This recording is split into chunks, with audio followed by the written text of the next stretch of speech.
So earlier this year, I had the opportunity to share about the power of words. The name of the presentation was Words, Beacons of Creative Power, or Mere Devices of Communication. The title suggests that there are two ways of looking at words. They either have the power to create circumstances and events in your life and the life of others, or they're merely tools for communicating with others and little more. What I originally thought to be a disruptive presentation on the effect of words on people, plants, and metals, or everyday objects, turned out to be more or less a foregone conclusion for most people that were part of our gathering that day. But there were a couple of things that I left out because I felt they might put a bit of a damper on the flow of the presentation. The first has to do with Dr. Emoto Masaru, the expert on the effects words and emotional vibrations have on the physical structure of water. Now, it is true that Emoto studied water crystals extensively. It's also true that he published multiple books on the subject. But what you may not know is that the scientific community largely considers his studies pseudoscience. And pseudoscience is a claim that's presented as being scientific, but does not adhere to scientific method. The more controversy there is surrounding a particular topic, the more I tend to think that there might be something worth exploring. And I think some of you would agree with that. After all, I think it's important to question the idea that truth is readily accessible, that it can be easily defined, and that everybody knows exactly what it is.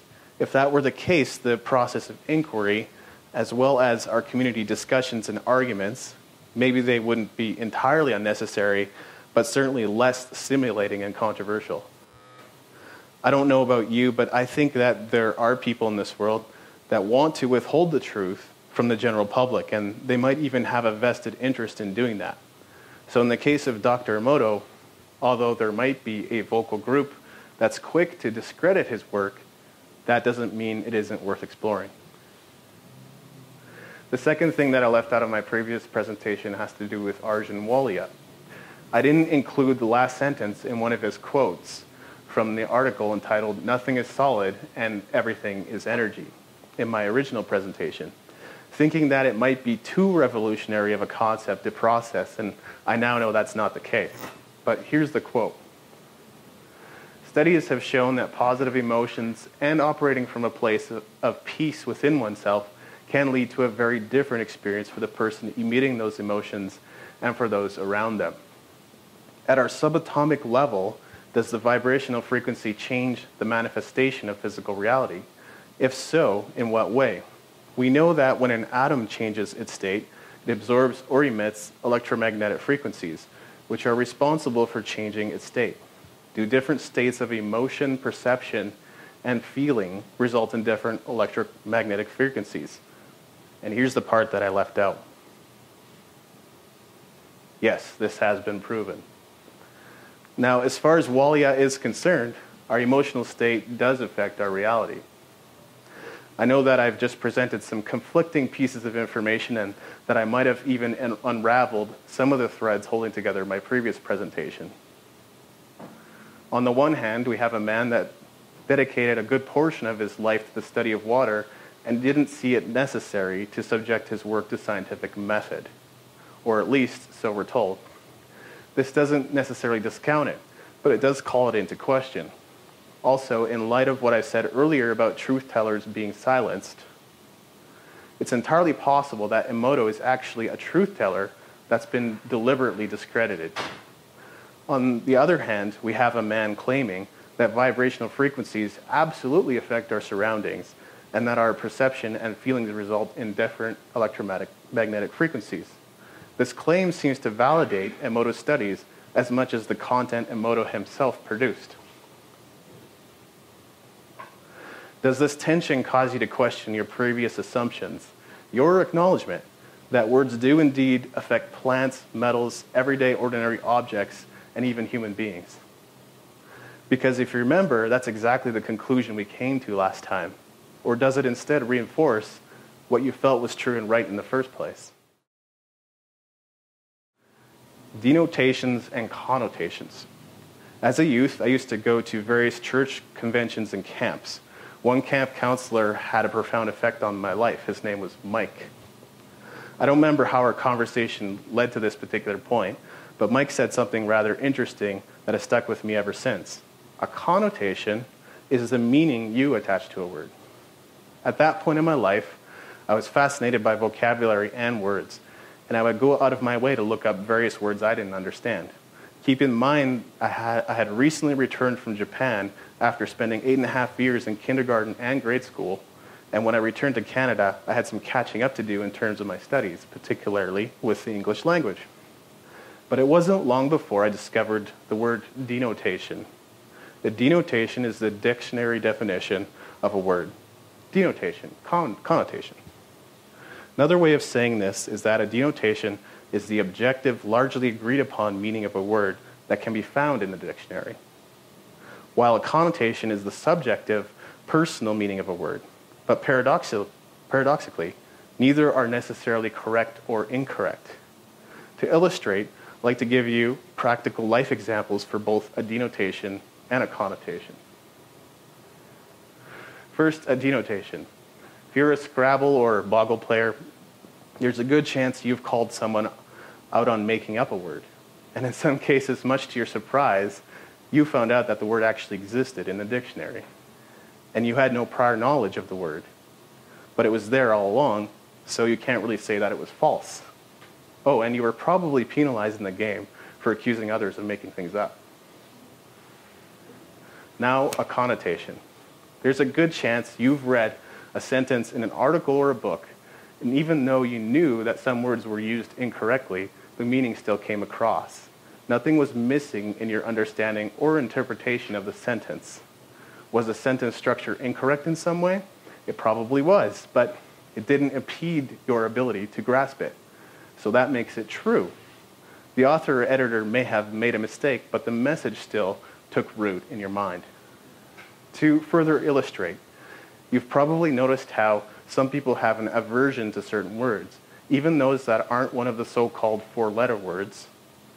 And the same words might not hold the same negative connotations that they do for someone else. Fred recently shared a presentation on the cloud and the future, and arguably it's one of his most alarming and harrowing presentations to date. If you missed it in September, I hear that he might be sharing it again because it was quite timely and powerful.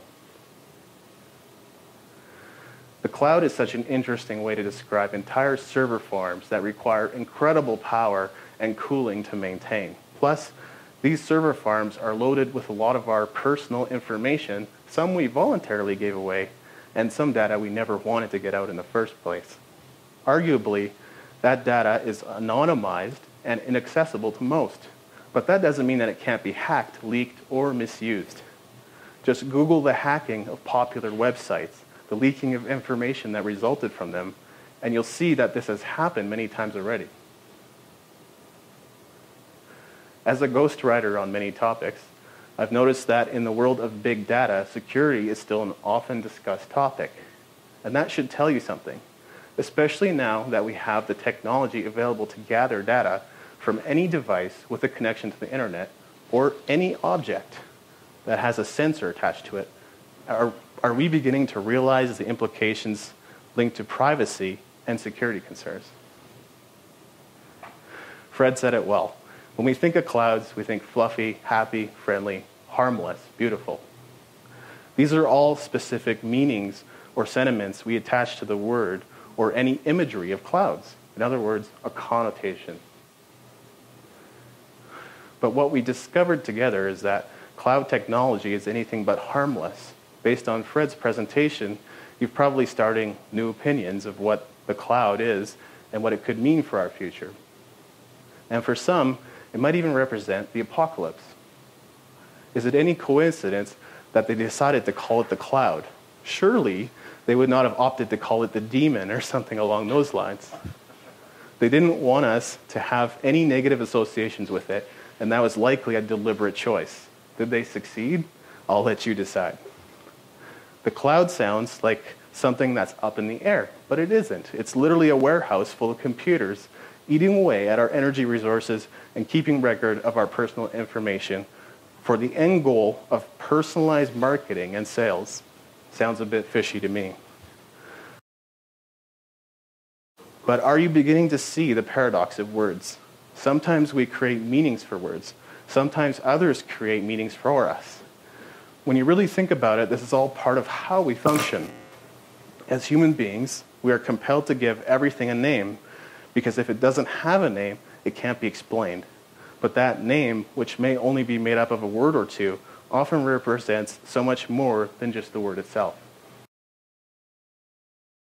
I recently finished reading a 300-page tome called Blockchain Revolution. It took the authors a whole 300 pages just to explain how this technology could disrupt and change society as we know it. This goes to show that a single word can represent the entire concept or idea that can't be expressed in just a few words, contrary to what the dictionary may have you believe. You may not have heard of the blockchain, so I'll offer a bit of an explanation. It could very well be the subject of a future presentation as well. The blockchain is an emerging digital technology. If you know what Bitcoin is, you likely associate the blockchain with digital currencies. But as it turns out, the blockchain holds considerable potential, not just for transactions involving cryptocurrencies like Bitcoin, not just for financial transactions, but transactions of all forms. The blockchain is secure, efficient, transparent. It's decentralized and can cut out unnecessary intermediaries. With it comes many promises, including the global distribution of wealth, the easy transfer of money from one country to another, particularly for immigrants working in North America and sending money back to their families overseas, and even a better music industry. What's my point? My point is that we take words for granted. We naturally assume that we all know what the rules of our native tongue are and how to communicate with each other in a way that gets our message across clearly and eloquently. And to an extent, we're all capable of that. But if you like to read, you probably have a favorite author, writer, or blogger that you follow, or perhaps several of them. And you would likely say that they are good with words. And that's one of the reasons you enjoy reading their words in the first place. Would that then suggest that some of us aren't very good with words? Ultimately, you can't stop the chaos that comes from the mixed meanings we derived from denotations and connotations. Best to my knowledge, we don't enforce thought dictatorship anywhere in the world. Nobody's policing your thoughts, though this doesn't mean that they aren't trying. At least for the time being, we get to make up our own minds about what particular words mean to us. Fred also shared about the subject of love earlier this year. I'm going to echo his conclusion here, but is it fair to say that there are 7 billion different interpretations for the word love, even if each interpretation is similar in some way? The dictionary definition is simply insufficient and incapable of swaying our beliefs about love one way or another. Love is to us what love is to us. Did you know that you and I are magicians?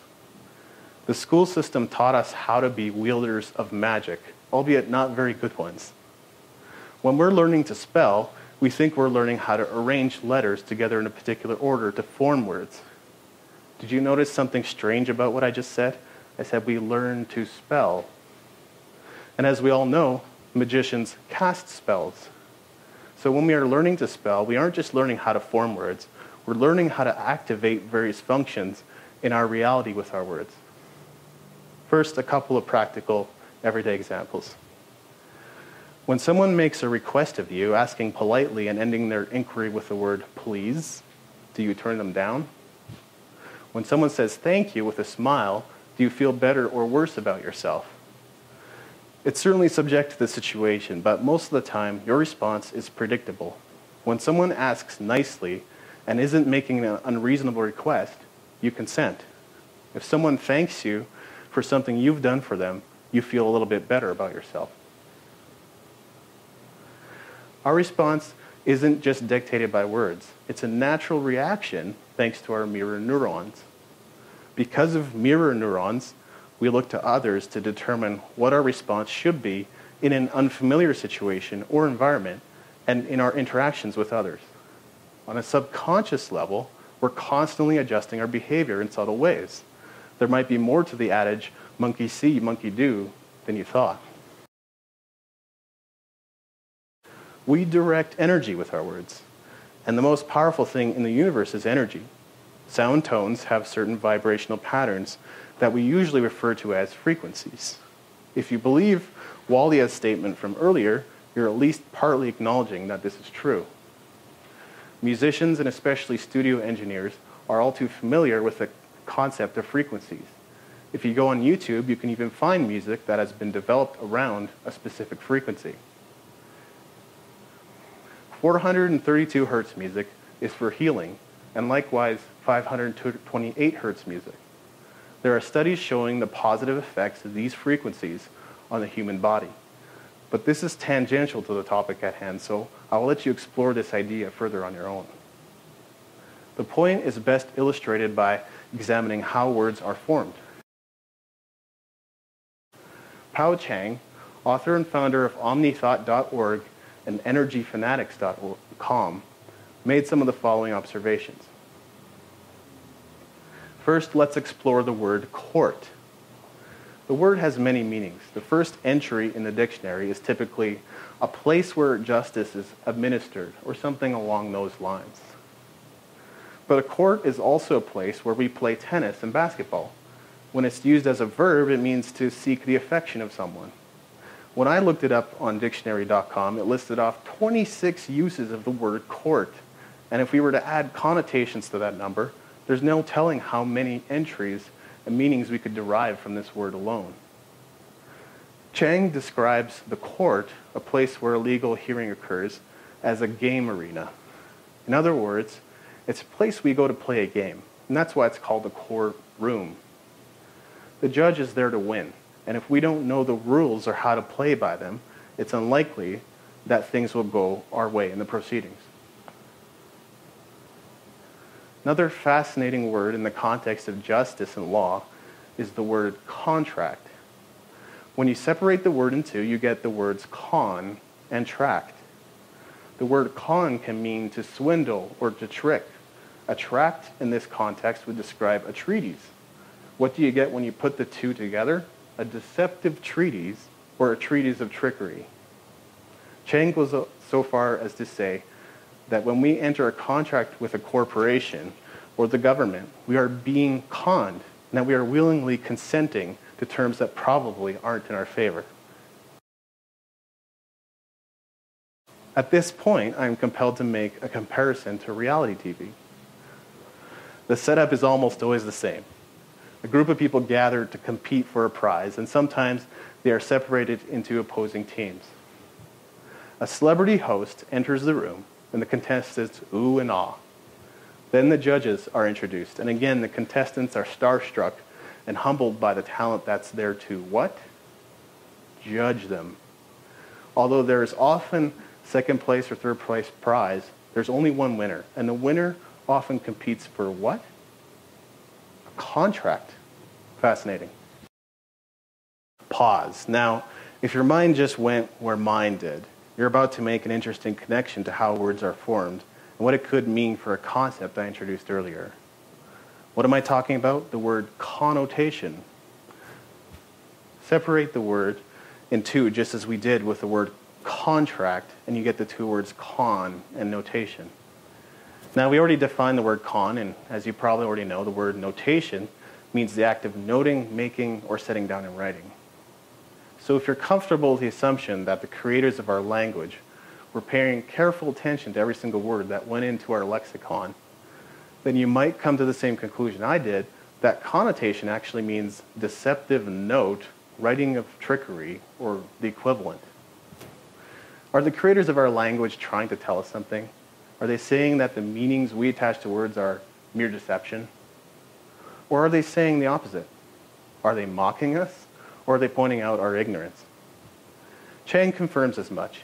He says that we may need to examine a word from every possible angle to understand its true meaning, and that a dictionary definition alone won't offer a full explanation of its origin. An etymology dictionary, however, might provide additional clues.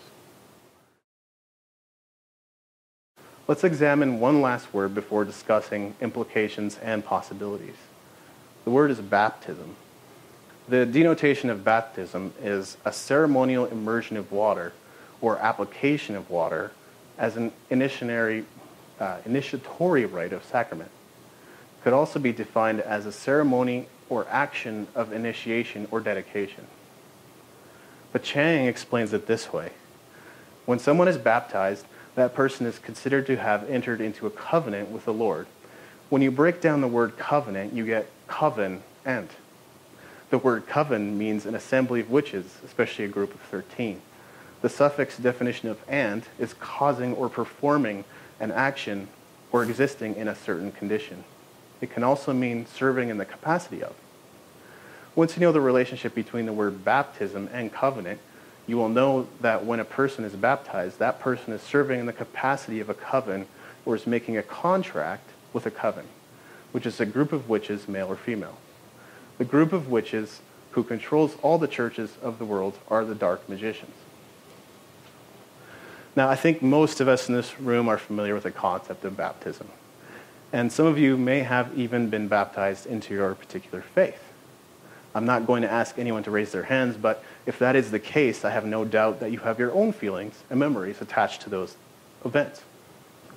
Despite what the so-called dark magicians may have intended, you may look upon your baptism as a special day of transformation, of faith and of hope.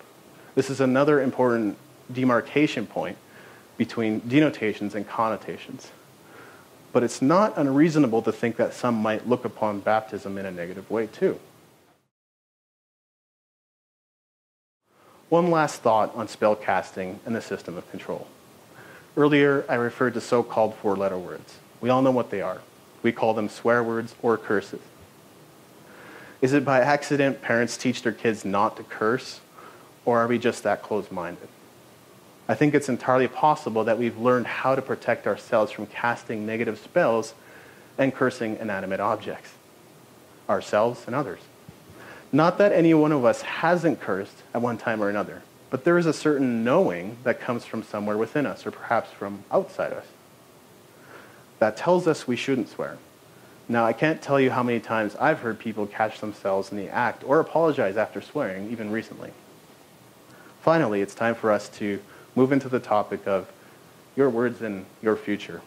I've recently been reading a book by Starbucks CEO Howard Schultz called Onward, How Starbucks Fought for Its Life Without Losing Its Soul.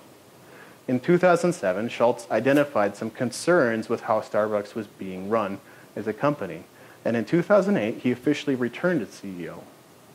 With the financial meltdown approaching, he immediately went to work to save the company. During this time, the company decided to update their mission statement. Now, if you don't know already, Starbucks has always had pretty amazing vision for the organization. But they wanted to update it at this juncture in their journey, not necessarily because it needed to be changed, but because they wanted it to include their future in the scope of their written mission. I'm going to take a moment to read it because it's not something you would normally pay attention to unless you work at Starbucks. The Starbucks mission: to inspire and nurture the human spirit, one person, one cup, and one neighborhood at a time. Our coffee, it has always been and will always be about quality. We're passionate about ethically sourcing the finest coffee beans, roasting them with great care, and improving the lives of people who grow them. We care deeply about all of this. Our work is never done. Our partners. We're called partners because it's not just a job. It's our passion. Together we embrace diversity to create a place where each of us can be ourselves. We always treat each other with respect and dignity, and we hold each other to that standard. Our customers. When we are fully engaged, we connect with, laugh with, and uplift the lives of our customers, even if just for a few moments. Sure, it starts with a promise of perfectly made beverage, but our work goes far beyond that. It's really about human connection. Our stores. When our customers feel the sense of belonging, our stores become a haven, a break from the worries outside, a place where you can meet with friends. It's about enjoyment at the speed of life, sometimes slow and savored, sometimes faster, always full of humanity. Our neighborhood. Every store is part of a community, and we take our responsibility to be good neighbors seriously. We want to be invited in wherever we go to do business. We can be a force for positive action, bringing together our partners, customers, and the community to contribute every day. Now we see that our responsibility and our potential for good is even larger. The world is looking to Starbucks to set the new standard yet again we will lead. Our shareholders. We know that as we deliver in each of these areas, we enjoy the kind of success that rewards our shareholders. We are fully accountable to get each of these elements right so that Starbucks and everyone it touches can endure and thrive. If you go to the Starbucks website, you'll see that this mission statement is still more or less intact today. Is Starbucks succeeding in what they set out to do? I'll let you be the judge, but in my opinion, I can see many of these principles at work whenever I walk into a Starbucks location. Are you starting to feel a deeper responsibility for the words you use in your communication?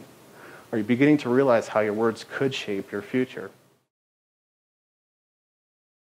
Now we're going to explore several examples of prophecies and predictions that have come true, both positive and negative. I'll be going rapid fire at this point, but if you want to go deeper into each of these, you can also Google them when you have a moment. In 1987, movie critic Roger Ebert was asked how the competition between movies and TV would change in the future. He responded by saying, "We will have high-definition, widescreen television sets and a push-button dialing system in order to order the movie you want at the time you want it. You'll not go to a video store, but instead order a movie on demand and then pay for it. Video cassette tapes, as we know them, now will be obsolete, both for showing pre-recorded movies and for recording movies. People record films on 8mm and will play them back using Laserdisc CD technology. With this revolution in delivery and distribution, anyone in any size, town, or hamlet will see the movies he or she wants to see." 1987, and as we all know, this has all come to be. Classic science fiction author Arthur C. Clarke predicted the emergence of online newspapers and perhaps even the iPad. In the film 2001: A Space Odyssey, 2 astronauts are shown using a device that looks suspiciously like what we know today as Apple's infamous tablet. Author, computer scientist, inventor, and futurist Ray Kurzweil predicted most modern technological advancements before they even happened.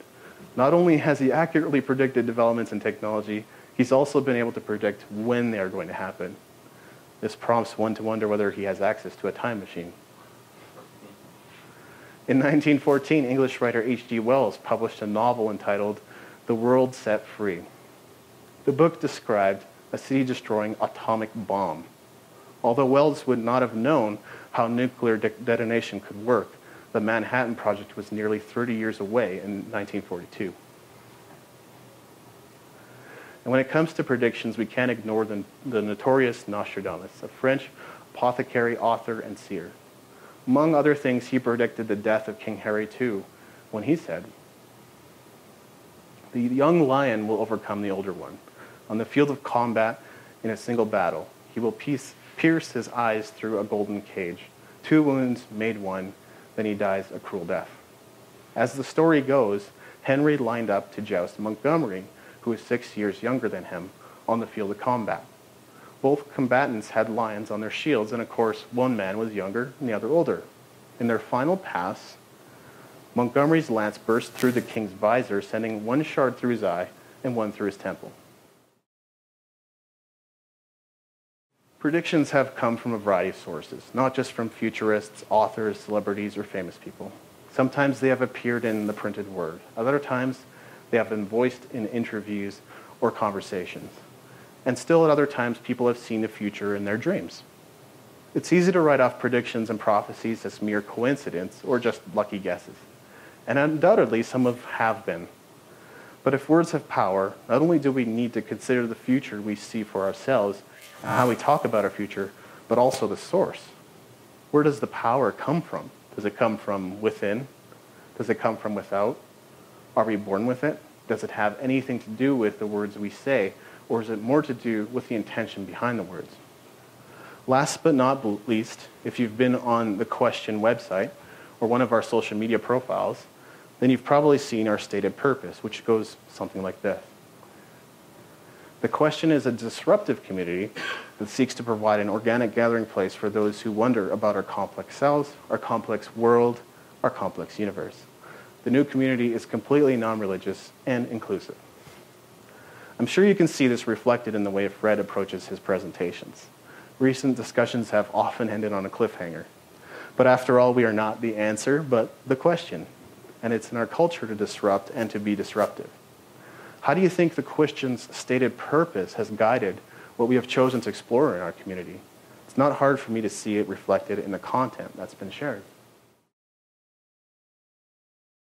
In Fred's previous presentation, Butterfly or Tornado, we looked at the difference between the people that catalyzed a movement and those that became the face of that movement. Sometimes behind-the-scenes people are responsible for initiating change in society, but may not necessarily be credited or recognized for their work. I'm summarizing a bit, but these behind-the-scenes people are essentially butterflies. Tornadoes are those who are widely recognized as the purveyors of significant shifts in the world. They're the revolutionaries, the faces of companies, the war heroes, the leaders of countries, the groundbreaking entrepreneurs, and so on. Roger Ebert may have predicted the way movies would be consumed, but he didn't invent the technology. H.G. Wells may have thought of the atomic bomb, but he had no idea the devastation it would bring. So the futurists and prophets we've discussed may not have played a critical part in their predictions coming about, but they saw possibilities that many others didn't. Ebert may have been a tornado in his own right, especially as a movie critic, but when it comes to the development of Netflix, Redbox, or on-demand movies, he was a butterfly. Clarke was certainly a tornado, especially with his science fiction works, which will continue to live on. But as far as inventing the iPad goes, he was a butterfly, and perhaps not even that. We have no reason to believe Steve Jobs took direct inspiration from Clarke. It's rather interesting to see how we can be both tornadoes and butterflies at the same time. Now, your words are meaningful. But you may be thinking, well, that's easy for you to say, DA. You're an avid blogger, writer, and self-published author. And to that I say, you're right, but stay with me for just a moment. Studies tell us that 93% of our communication is nonverbal. We pick up the meaning of what people say through their tone of their voice and their body language. But I would like to challenge that notion. If the people around you only communicated with their body language, your coworkers, your boss, your family, your significant other, while it may be fun and even novel for a while, it would quickly become a frustrating experience. It's one thing if you are unable to speak, but quite another to be silent when you're perfectly capable of expressing what's on your mind with the use of words. Communication is the foundation of relationship, and without that, it can quickly wither and even die. Communication can take many forms, but needs to be present for two people to get along and sustain their friendship. In your workplace, at home, at the various gatherings you attend, how do you communicate? What words do you use? How are those words impacting others?